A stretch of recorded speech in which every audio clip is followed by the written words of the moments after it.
Queridos irmãos, a paz do Senhor. Olha só, nosso próximo domingo agora, dia 2 de maio, é a lição de número 5 da EBD. Eu já fiz até um vídeo aí no meu canal do YouTube falando um pouco, um resumo sobre os dons de elocução. Quais são os dons de elocução? Variedade de línguas, interpretação de línguas e o dom de profecia. Eu quero fazer esse vídeo rapidinho, só para esclarecer algumas dúvidas. Primeiro, sobre a variedade de línguas. Será que eu posso, enquanto estiver pregando, ou pregador, quando está pregando, ministrando a palavra no culto, falar línguas estranhas no microfone?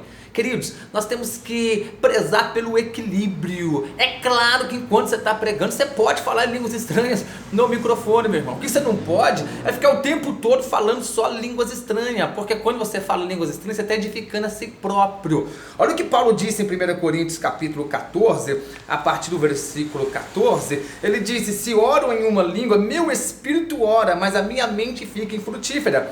Então o que farei? Orarei com espírito, orarei com espírito, mas também orarei com entendimento. O que Paulo está dizendo? Meu querido, não é problema orar em espírito, não. Em outras palavras, vamos abrir o leque. Não tem problema você falar línguas estranhas se você foi usado por Deus, está pregando e sentiu o desejo de falar línguas estranhas, você está ali com o fervor do espírito, não segura não, pode falar. Você não vai ficar o tempo todo falando em línguas estranhas.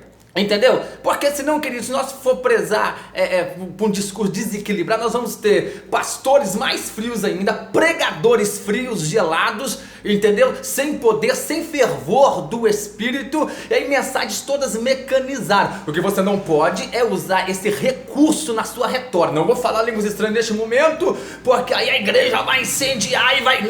Isso não, isso é pecado, é meninice, é irresponsabilidade. Agora você está sendo usado por Deus na palavra, deu vontade de falar línguas estranhas, você fala. Até mesmo porque se não falar em línguas, como que vai ter a interpretação de línguas? Interpretação de línguas não é coisa mágica ou automática. Agora você fala em línguas para todo mundo ouvir, para a igreja ouvir, que eu vou levantar o intérprete, ou vou estar te usando. Não, meu irmão. Eu já presenciei, né? O pastor José Leite, foi pastor em Pará de Minas, foi o meu pastor e foi pastor do meu pai há muitos anos atrás. Ele que já dorme ao Senhor, por isso que eu falo com tranquilidade. E falasse com ele também. Eu já vi ele fazendo pedido de oração. E quando fazia o pedido de oração, vamos orar para causa tal. E então ele falar línguas estranhas antes de começar a orar.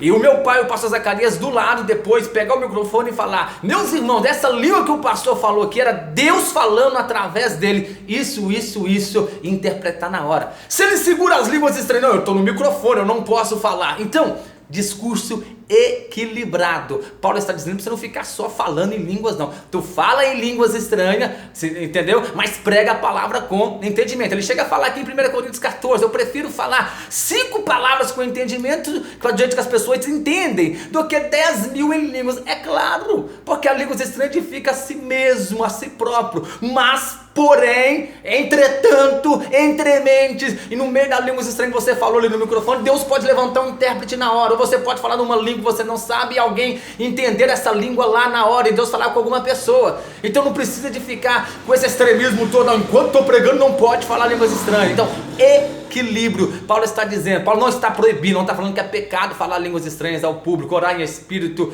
orar em línguas do jeito que as pessoas ouvem. Ele está falando para você não só fazer isso, para você falar com entendimento também, mas pode falar línguas estranhas. Se nós ficarmos no equilíbrio desse discurso, vamos ter pregadores frios, mecanizados, as mensagens pentecostais vão se transformar todas em palestras, entendeu? Então não tem problema falar línguas estranhas em público, no microfone. Outra coisa, e já termina o vídeo, sobre o profetizar. O que você não pode, querido, é ficar desejando as coisas para a pessoa e falando que é profecia. Profecia é aquilo que fala nome de outro. Agora, se Deus te mandou falar alguma coisa, isso é profecia. Você também não pode ficar mandando os outros profetizar. Profetiza aí pro seu irmão, profetiza aí pro seu irmão. Não, isso também não. Você pode exortar as pessoas que têm os dons de profecia a profetizar, ou motivá-la a buscar esse dom, como Paulo fez.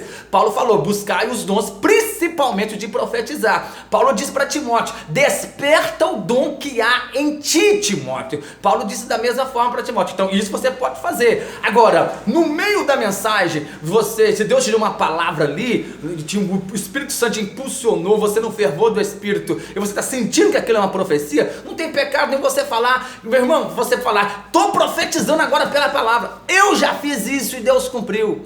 Eu estava pregando num lugar, cheguei na hora de pregar, e enquanto estava então pregando, o parente do pastor da congregação estava ali e estava tipo jurado de morte, né, do local que ele estava. Ele precisava de ir para outra cidade, ele não queria ir porque ele não devia, ele é inocente, mas tinham confundido ele com outra pessoa, e aí todo mundo falando com ele: vai embora, o pessoal vinha atrás de você, e eu não sabia de nada. E eu pregando sobre Mateus capítulo 2, enquanto José e Maria fugiu com Jesus para o Egito, Jesus ainda é bebê para o Egito, e aí eu falei: até o Filho de Deus tem hora que tem que fugir. Eu sem saber de nada falei pregando, profetizando, e falei: estou profetizando, tem hora que você tem que fugir, não enfrenta não. Jesus, que é o Filho de Deus, teve que fugir. E ele entendeu que era uma mensagem profética para ele na hora. Eu não sabia de nada, e ele então fugiu. E na outra semana o pessoal foi atrás dele, porque tinha confundido ele com outra pessoa, procurando ele para matá-lo, mas ele já tinha fugido. Ele entendeu que era Deus falando com ele numa mensagem profética. Então, discurso equilibrado é que nós precisamos de equilibrar o discurso. Meu irmão, profecia é muito sério. Profecia é falar em nome de outro. Se Deus te deu a palavra, maravilha, você tem certeza disso? Profetiza. Profetize na hora certa, no momento certo, com zelo, com entendimento. Você não pode ficar desejando as coisas da pessoa e falar que você está profetizando, nem mandar os outros profetizar. Amém? Espero ter contribuído aí com esse vídeo. Deus abençoe tua vida, tua casa, tua família. Vamos equilibrar o discurso de forma que as pessoas não banalizam os dons espirituais, mas também de forma que as pessoas tenham receio de ser usadas em dons espirituais, ou fica ali o tempo todo julgando. Até mesmo que a profecia ela pode ser julgada. Como que a profecia pode ser julgada? Primeiramente, pela palavra de Deus.